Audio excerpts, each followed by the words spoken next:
semuanya, perkenalkan kami dari kelompok 2. Saya Natasha Kania Kumari. Saya Faiza Artika Syifa. Saya Sulistiawati. Saya Dimitri Dwi Lestari. Saya Salwa Hefsita Mawazalti.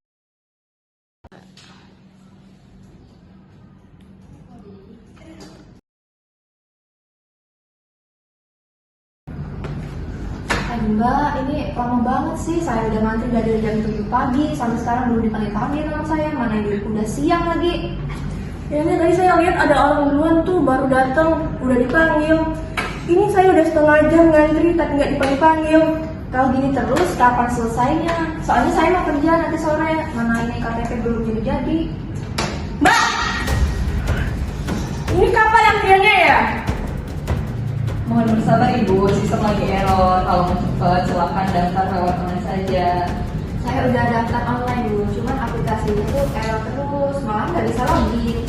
Nah bener tuh, masa nyalain sistem terus? Kami udah datang ke sini jauh-jauh, tapi pelayanannya masih zonk. Ibu nggak bisa nyalain kami juga kerja keras di sini. Kalau sistem error itu bukan kesalahan kami. Terus siapa yang salah? Masa kami? Udah Mbak, jangan terlalu emosi. Bisa loh, kita kalau mau didengar harus bicara keras. Ibu kalau nggak puas, silakan lapor ke atas kami, jangan marah-marah di sini. Kami kerja di sini punya SOP. Nah justru itu Mbak, Mbak, sabar Mbak. Kalau Sabar, yang lain juga pada antri. Tunggu. Saya heran, harusnya pelayan publik ini melayani masyarakat, tapi ini malah membuat masyarakat resah.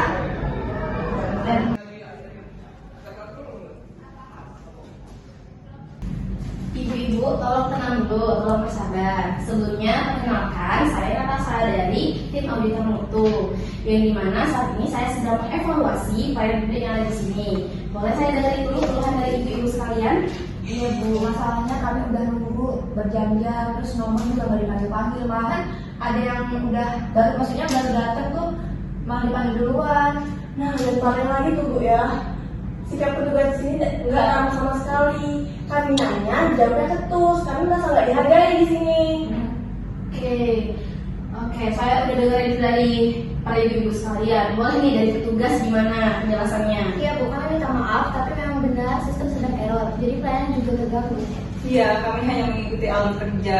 Jadi kalau masyarakat nggak puas sama pelayanan kami, kalian bisa komplain sama pusat. Baik, jadi di sini saya punya beberapa catatan ya, ibu-ibu sekaligus. Oke, pertama itu ada sistem antrian itu harus diperbaiki agar transparan dan juga warga bisa tahu posisinya dengan jelas. Nah, yang kedua, itu petugas wajib memberikan informasi dengan ramah apapun kondisi sistem, maupun sistem itu error ataupun bagaimana. Yang ketiga, itu perlu jalur khusus untuk warga atau masyarakat yang sudah menunggu lama. Nah, ini yang saya harapin Bu.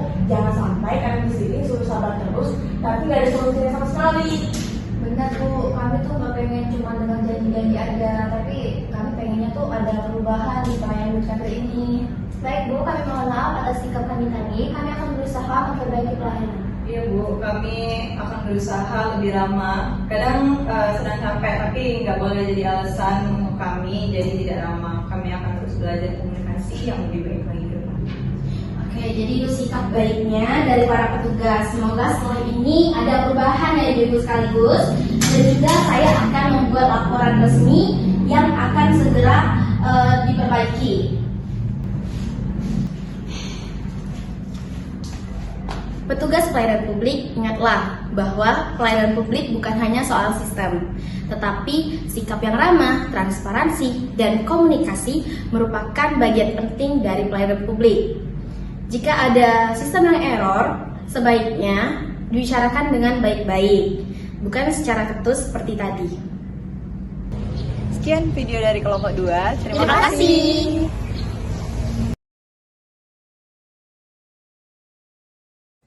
Apa masalah utama pelayanan yang Anda alami dalam skenario tadi?